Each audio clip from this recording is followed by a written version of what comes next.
વહાલા દર્શક મિત્રો, બંદીવાસ, જેલ કે બંધન જેવી બાબતો આપણને ગમતી નથી, ખરું ને?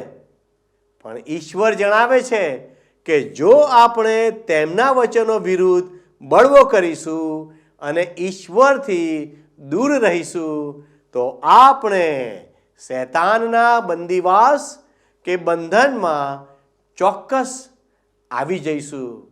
મિત્રો, શું તમને તે ગમશે?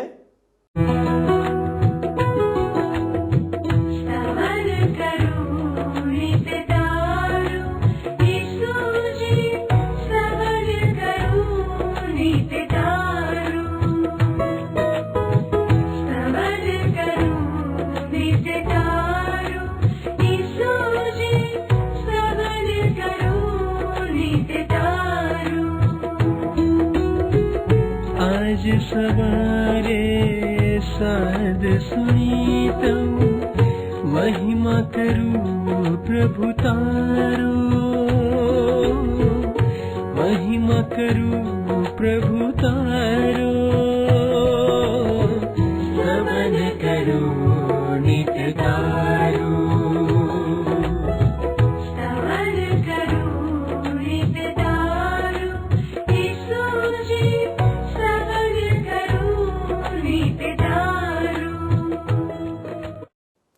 કેમ છો મિત્રો?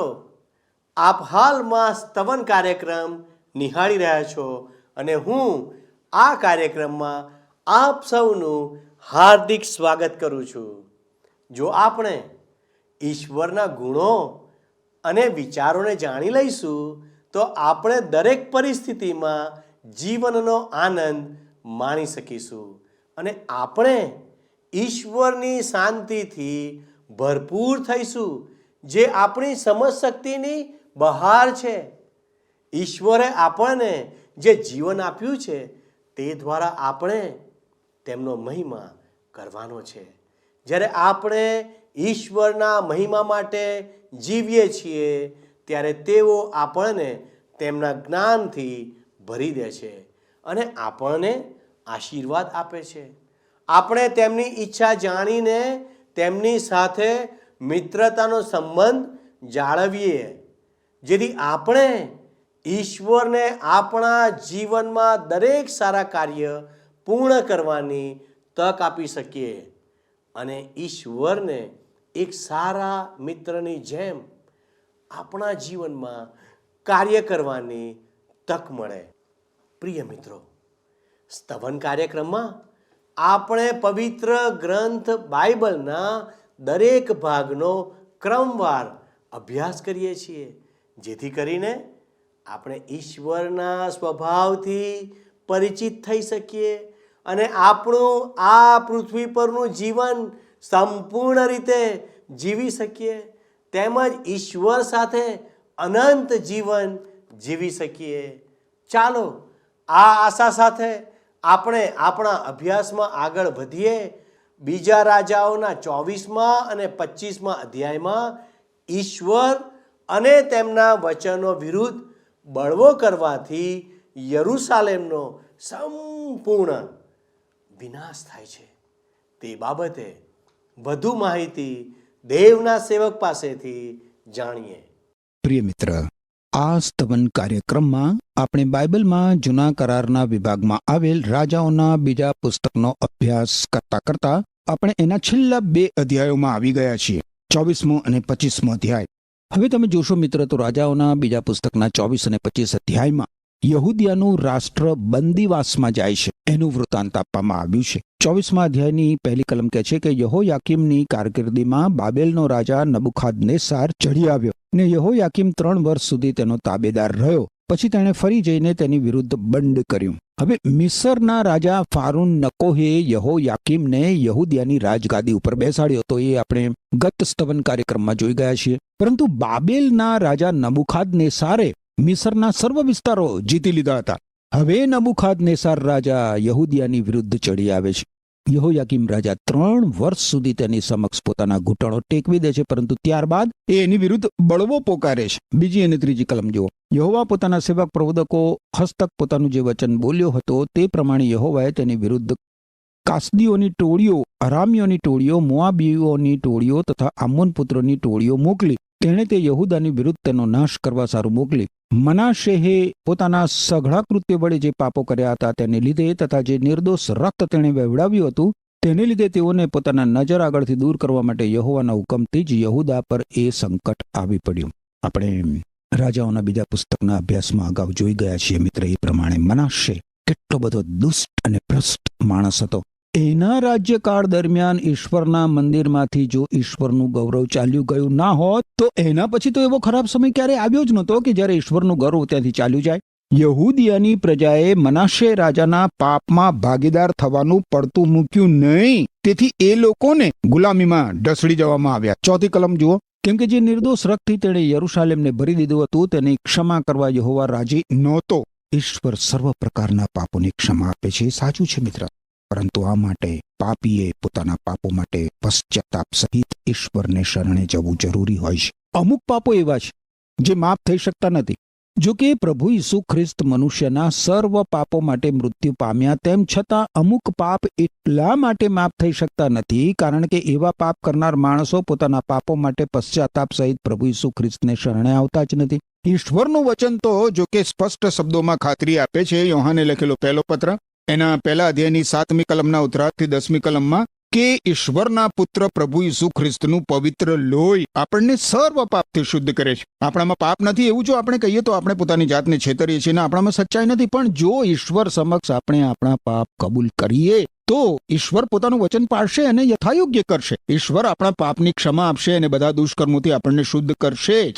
પણ જો આપણે એવું કહીએ કે આપણે પાપ કર્યું જ નથી તો આપણે ઈશ્વરને જુઠ્ઠા ઠરાવીએ છીએ અને તેમનું વચન આપણામાં નથી. અને ઈશ્વર પોતે શું કહે છે? યશાયા સંદેશવાહકના પુસ્તકમાં તમે જુઓ, પહેલો અધ્યાય 18મી કલમ કે છે, ઈશ્વર કહે છે કે આવો આપણે વિવાદ કરીએ. ઈશ્વર આ પ્રમાણે આપણને પડકાર આપે છે કે આવો આપણે વિવાદ કરીએ. તમારા પાપ જો કે લાલ વસ્ત્રના જેવા હોય તો પણ તેઓ હિમ સરખા શ્વેત થશે, જો તે કિરમજના જેવા રાતા હોય તો પણ તેઓ ઊન સરખા શ્વેત થશે. મારા મિત્ર, એકમાત્ર પ્રભુ ઈસુ ખ્રિસ્ત જ આપણા પાપો માફ કરી શકે એમ છે.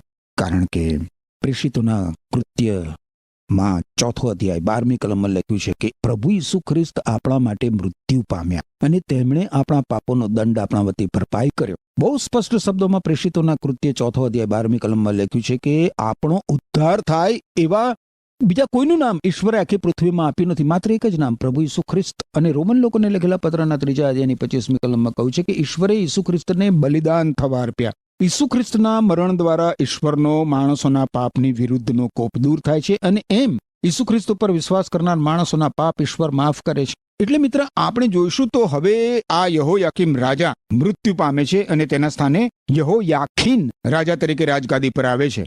રાજાઓનું બીજું પુસ્તક 24મો અધ્યાય 5મી અને 6ઠ્ઠી કલમ જુઓ. હવે યહોયાકીમના બાકીના કૃત્યો તથા તેણે જે કર્યું તે સર્વ યહૂદાના રાજાઓના કાળ વૃત્તાંતના પુસ્તકમાં લખેલા નથી શું? એમ યહોયાકીમ પોતાના પિતૃઓ સાથે ઊંઘી ગયો અને તેના દીકરા યહોયાખીને તેની જગ્યાએ રાજ કર્યું. પિતા અને પુત્રોના નામ કેટલા બધા સરખા છે કે બંનેના નામો વચ્ચે જાણે કે આપણને ગૂંચવણ ઊભી થાય છે. 7મી કલમ. મિસરનો રાજા ત્યાર પછી કોઈ પણ વખત પોતાના દેશમાંથી ચડી આવ્યો નહીં, કેમ કે બાબેલના રાજાએ મિસરની નદીથી તે ફ્રાત નદી સુધી જે કંઈ મિસરના રાજાએ તાબે હતું તે લઈ લીધું હતું. આ જ સમગ્ર વિસ્તાર ઈશ્વરે ઇબ્રાહિમને અને તેના સંતાનોને વચન પ્રમાણે આપ્યો હતો. મિત્ર, ઈસવીસન પૂર્વે 612માં આશુરના રાજ્ય ઉપર વિજય મેળવ્યા બાદ બાબિલ એક નવી વિશ્વ સત્તા બની ગયું હતું. એ પછી એણે ઈસવીસન પૂર્વે 605માં મિસરના સર્વ વિસ્તારો ઉપર કબજો કરી લીધો. મિસર દેશને હરાવ્યા બાદ બાબિલના લશ્કરે યહૂદિયા ઉપર હુમલો કર્યો અને પોતાના તાબા નીચે એને લઈ લીધું. આગામી 20 વર્ષ દરમિયાન બાબિલને કરેલા 3 હુમલાઓમાંનો આ તો સૌ પ્રથમ હુમલો હતો. બીજા 2 હુમલાઓ ઈસવીસન પૂર્વે 597માં અને 586માં થયા હતા. દરેક હુમલા વખતે લોકોને કેદીઓ તરીકે બાબેલમાં ઢસડી જવામાં આવતા હતા. દાનિયેલ પ્રબોધકને પણ આ પ્રથમ હુમલા વખતે મિત્ર બાબેલમાં કેદી તરીકે લઈ જવામાં આવ્યો હતો. દાનિયેલ પ્રબોધકનું પુસ્તક જોજો બાઇબલમાં જૂના કરારના વિભાગમાં 1લો અધ્યાય 1-6 કલમમાં. હવે મિત્ર, આપણને એમ થાય કે આ વિસ્તારનો અંકુશ ઇઝરાયલ પાસે હોવાના બદલે બાબેલ પાસે કેમ હતો? 8મી અને 9મી કલમ જો. યહોયાખીને રાજ કરવા માંડ્યું ત્યારે તે 18 વર્ષનો હતો. તેણે યરૂશાલેમમાં 3 માસ રાજ કર્યું. તેની માનું નામ નહુશતા હતું. તે યરૂશાલેમના એલના થાનની દીકરી હતી. તેના બાપે કરેલા સર્વ કૃત્યો પ્રમાણે તેણે યહોવાની દ્રષ્ટિમાં જે ભૂંડું હતું તે કર્યું. આપણને જોયેલા આ જે પરિણામો છે એનો આ ઉત્તર છે. યહૂદી પ્રજાએ પાપમાં જ જીવવાનું ચાલુ રાખ્યું હતું અને ઈશ્વર વિરુદ્ધ બંડ કરવાનું ચાલુ રાખ્યું હતું. યાદ રાખો મિત્ર, યાદ રાખો કે ઈશ્વરે આ લોકોને એક શરત ઉપર એમના દેશમાં રહેવાનો હક આપ્યો હતો, ઈશ્વર પ્રત્યેની આધીનતા. શું હજી પણ એ દેશ એમનો હતો? હા, ચોક્કસ એમનો જ હતો, કારણ કે ઈશ્વરે એમને વચનનો દેશ બિનશરતી કરાર નીચે આપ્યો હતો. પરંતુ એ દેશમાં એમના રહેવાનો હક એ તો શરતી હતો અને એ લોકોએ એ શરત પાળી નહીં. 10-12 કલમોમાં આગળ લખ્યું છે, તે વેળાએ બાબેલના રાજા નબુખાદનેસારના સૈનિકો યરૂશાલેમ પર ચડી આવ્યા અને તે નગરને ઘેરો ગાલ્યો. જ્યારે તેના સૈનિકોએ શહેરને ઘેરો ગાલ્યો હતો ત્યારે બાબેલનો રાજા નબુખાદનેસર ત્યાં આવી પહોંચ્યો. યહૂદાનો રાજા યહોયાખીન, તેની માં, તેના ચાકરો, તેના અમલદારો તથા તેના કારભારીઓ બાબેલના રાજા પાસે નીકળી આવ્યા. બાબેલના રાજાએ પોતાની કારકિર્દીના 8મે વર્ષે તેને પકડ્યો. યહોયાખીન રાજા, એના અમલદારો, એના અધિકારીઓ અને એના કુટુંબને પ્રથમ જૂથ તરીકે ગુલામીમાં લઈ જવામાં આવ્યા. મિત્ર, આ ઘટના ઈસવીસન પૂર્વે 606ની સાલમાં બની હતી. 13 થી 15 કલમોમાં આગળ જોઈએ તો લખ્યું છે, યહોવાએ કહ્યું હતું તે પ્રમાણે યહોવાના મંદિરનો સગળો ભંડાર તથા રાજાના મહેલનો ભંડાર તે હરી ગયો. વળી જે સોનાના પાત્રો ઇઝરાયેલના રાજા સુલેમાને યહોવાના મંદિર સારું બનાવ્યા હતા તે સર્વના તેણે કાપીને ટુકડા કર્યા. તે સગળા યરૂશાલેમ વાસીઓને, સગળા અમલદારોને તથા સગળા પરાક્રમી યોદ્ધાઓને એટલે 10,000 બંદીવાનોને તથા સગળા કારીગરોને તથા કસ્બી લોકોને પકડી લઈ ગયો. સૌથી ગરીબ પંક્તિના લોક સિવાય દેશમાં કોઈ રહેવા પામ્યા નહીં. 15મી કલમ, તે યહોયાખીનને બાબેલ લઈ ગયો. રાજાની માને તથા રાજાની સ્ત્રીઓને, તેના કારભારીઓને તથા દેશના મુખ્ય માણસોને પકડીને તે યરૂશાલેમથી બાબેલમાં ગુલામગીરીમાં લઈ ગયો. આ કેટલી બધી દુઃખદ અને કંપારી છૂટે એવી વાત છે મિત્ર. વારું, હવે બાબેલનો રાજા નબુખાદનેસાર સિદિકિયાને યહૂદિયાની રાજગાદી પર બેસાડે છે. તમે 17-19 કલમો જુઓ. આગળ લખ્યું છે અહીંયા 17-19 કલમ, બાબેલના રાજાએ તેની જગ્યાએ તેના કાકા માત્તાન્યાહને રાજા ઠરાવ્યો અને તેનું નામ ફેરવીને સિદિકિયાહ પાડ્યું. સિદિકિયા રાજ કરવા લાગ્યો ત્યારે તે 21 વર્ષનો હતો. તેણે યરૂશાલેમમાં 11 વર્ષ રાજ કર્યું. તેની માનું નામ હમુટાલ હતું. તે લિબ્નાહના યિર્મયાની દીકરી હતી. યહોયાકીમે જે સગળું કર્યું હતું તે પ્રમાણે તેણે યહોવાની દ્રષ્ટિમાં જે ભૂંડું હતું તે કર્યું. થાકી જવાય છે આ વિધાન વાંચીને. સિદિકિયા યહોયાખીનનો કાકો હતો. એણે એની અગાઉના રાજાઓ કરતા સહેજ પણ સારું વર્તન કર્યું નહીં. વારે વારે આ વચન આપણે વાંચીએ છીએ, વારે વારે આ વિધાન વાંચીએ છીએ કે તેણે યહોવાની દ્રષ્ટિમાં જે ભૂંડું હતું તે કર્યું. આટલા સંકટોમાંથી પસાર થવા છતાં પણ આ રાજાઓમાં કોઈ પરિવર્તન નથી આવતું. આપણને એમ લાગે મિત્ર કે એના લોકોને ગુલામગીરીમાં લઈ જવામાં આવ્યા એટલે એ સુધરી ગયો હશે, પરંતુ એવું સહેજ પણ બન્યું નહીં. જીવનમાં આવતી મુશ્કેલીમાં યાદ રાખો મિત્ર, માનવી બેમાંથી કોઈ એક પગલું ભરતો હોય છે. કાં તો એ નમ્ર બને છે ઈશ્વર સમક્ષ, અથવા તો એ કઠણ બની જાય છે. કાં તો એ ઈશ્વરની નજીક આવે છે, અથવા તો એ ઈશ્વરથી દૂર ચાલ્યો જાય છે. મુશ્કેલીઓ અને દુઃખો સહન કર્યા બાદ માનવી એવો ને એવો નથી રહેતો. સૂર્ય મીણને પીગળાવી નાખે છે, બરાબર, પરંતુ સૂર્ય જમીનને કઠણ પણ બનાવી દે છે. એનો એ જ સૂર્ય એકને પીગળાવી દે છે જ્યારે બીજાને કઠણ બનાવી દે છે.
20મી કલમ જુઓ. કેમ કે યરુશાલેમમાં તથા યહૂદામાં આજે જે થયું તે યહોવાના કોપને લીધે થયું ને તેથી તેણે તેઓને પોતાની નજર આગળથી દૂર કર્યા. પછી સિદકિયાએ બાબેલના રાજાની વિરુદ્ધ બંડ કર્યું. ફરી એક વખત જુઠ્ઠા પ્રબોધકે કહ્યું કે જુઓ, ઈશ્વર આપણી સાથે છે. પરંતુ મિત્ર, ઈશ્વર ઇઝરાયેલી લોકોના પક્ષમાં નહોતા, કારણ કે ઇઝરાયેલી લોકો ઈશ્વરના પક્ષમાં નહોતા. ઈશ્વરના પક્ષમાં નહોતા એ લોકો.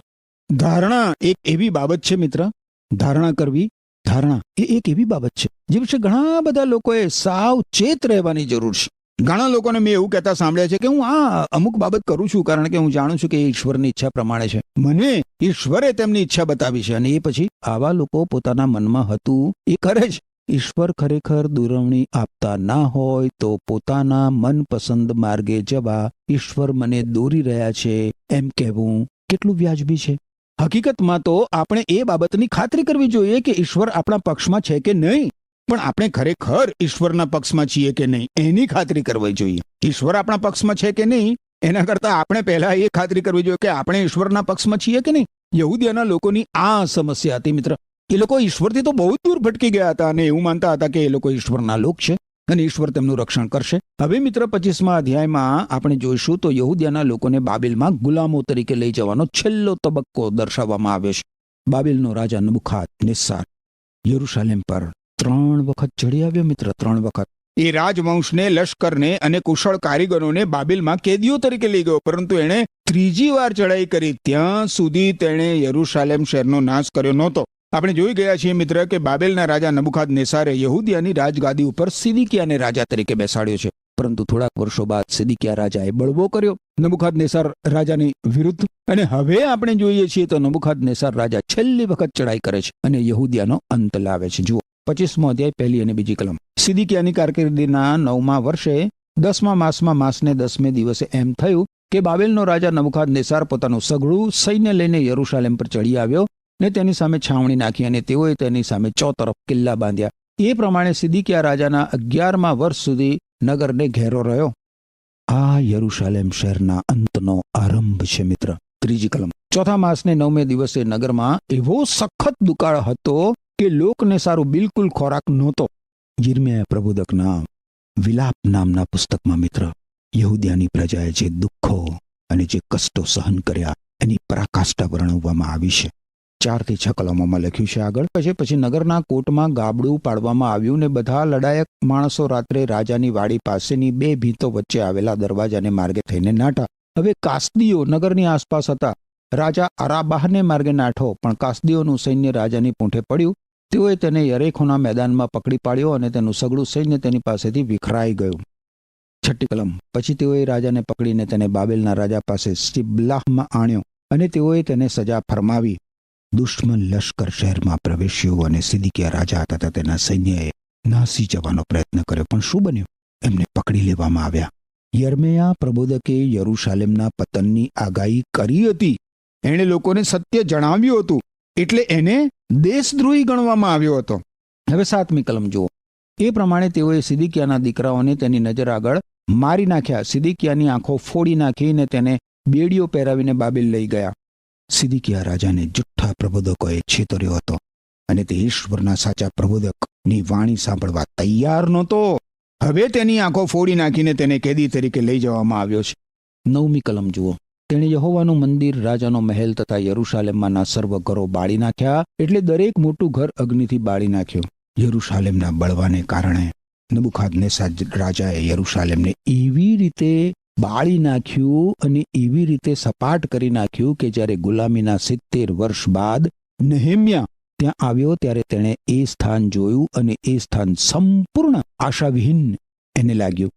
એણે લોકોને એકત્રિત કર્યા અને સૌથી મોટી બાબતનો સામનો કરવાનો હતો એ તો નિરુત્સાહ હતો. એ સમયે નબુખાદનેસ્સાર રાજાના લશ્કરે યરુશાલેમ શહેરનો સંપૂર્ણ વિનાશ કરી નાખ્યો હતો. એવો સંપૂર્ણ વિનાશ કે સમગ્ર ઇઝરાયેલી પ્રજામાં નિરુત્સાહ વ્યાપી ગયો. જુઠ્ઠા પ્રબોધકોએ ભારપૂર્વક ખાતરી આપી હતી સિદકિયા રાજાને અને ઇઝરાયેલી પ્રજાને કે ઈશ્વર યરુશાલેમ શહેરનો નાશ થવા દેશે નહીં. ઈશ્વરે પોતાના પસંદ કરેલા લોકોને ગુલામીમાં મોકલી આપ્યા. તમે જોયું ને મિત્ર, એમના માટે એ બહુ જ દુઃખદ સમય હતો. અને આ ઘટના મિત્ર આપણા માટે બહુ જ મોટી ચેતવણી રૂપ છે, બહુ મોટી ચેતવણી રૂપ. ખેર, રાજાઓના બીજા પુસ્તકના 25મા અધ્યાયમાં આગળ વધીએ. 10-12 કલમો હવે જોઈએ.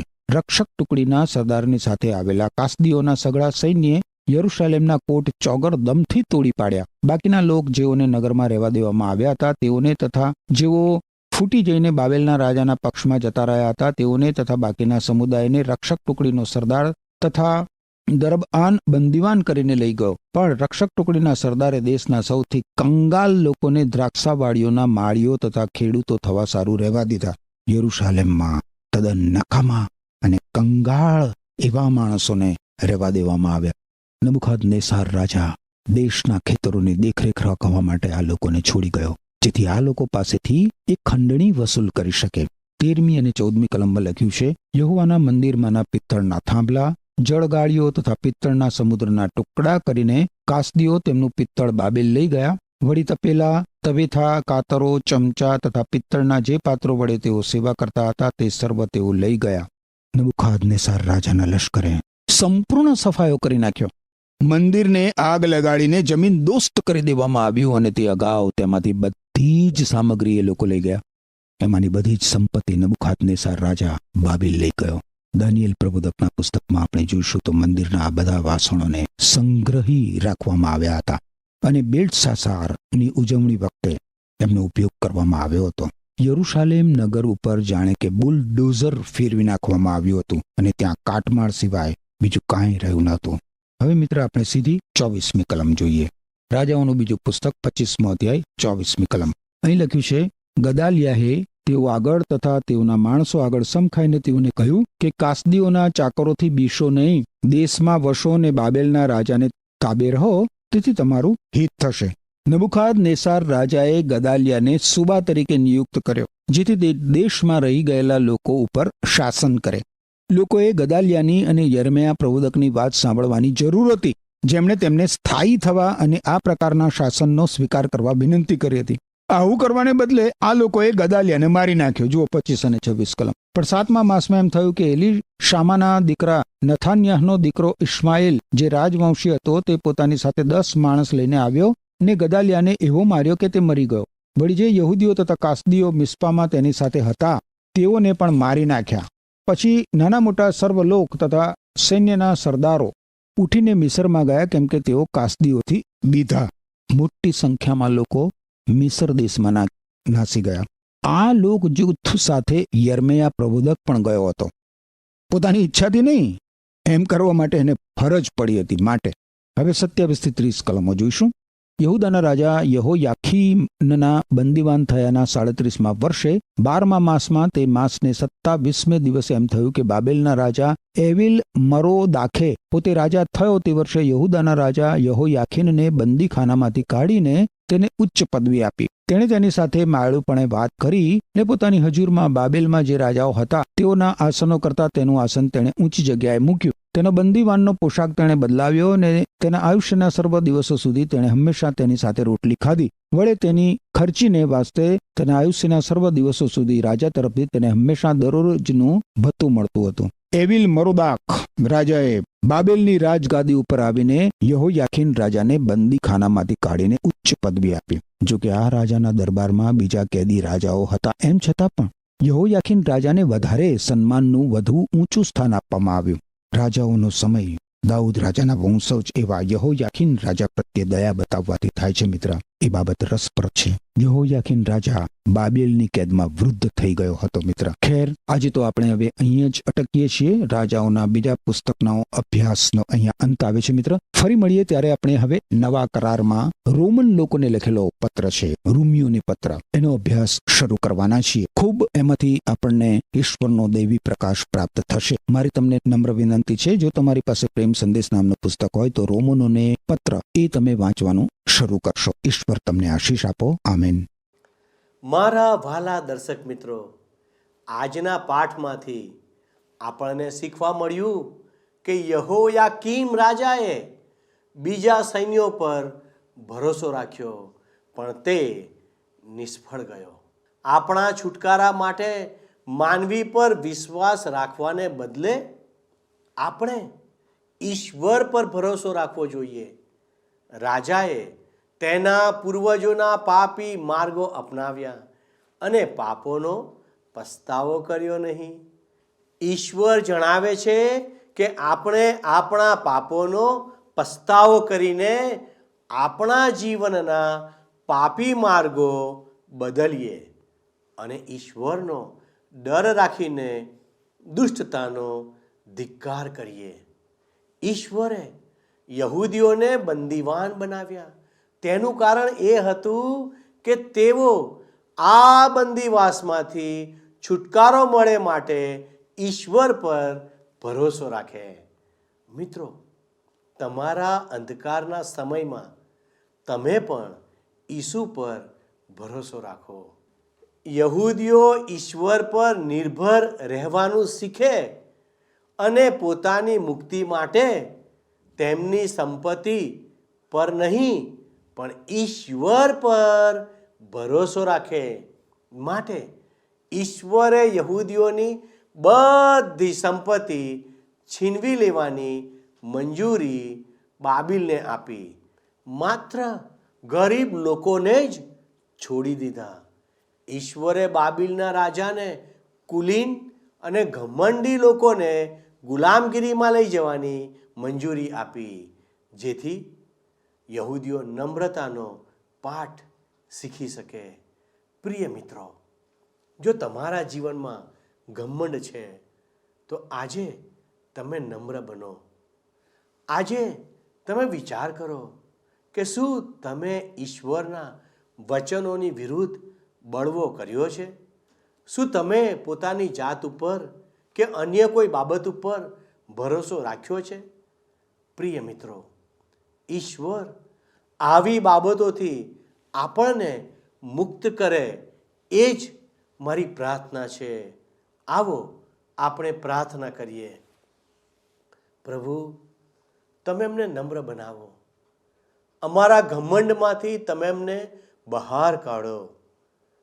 પ્રભુ, અમે નમ્ર બનવા માંગીએ છીએ. અમારું જીવન તમે આશીર્વાદિત કરો. અમારી આ પ્રાર્થના ઈસુના નામમાં માંગીએ છીએ. આમેન. વહાલા દર્શક મિત્રો, જો આજના કાર્યક્રમ દ્વારા આપને આત્મિક લાભ પ્રાપ્ત થયો છે તો બીજાને પણ આવો આત્મિક લાભ મળે તે માટે આ કાર્યક્રમ વિશે તમે બીજાને જાણ કરશો. ઈશ્વર આપને આશીષ આપો. આમેન.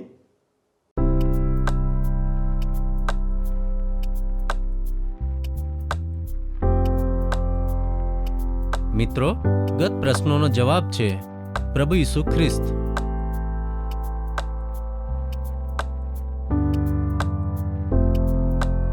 આજનો પ્રશ્ન છે, બાબિલનો રાજા કોણ હતો?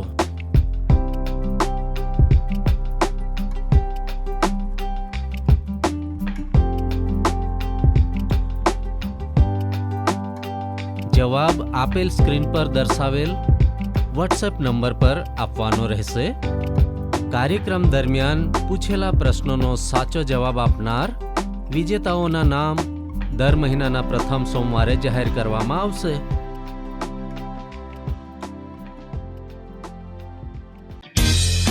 શું તમને આ કાર્યક્રમ ગમ્યો? અત્યારે જ અમને મિસ કોલ કરો.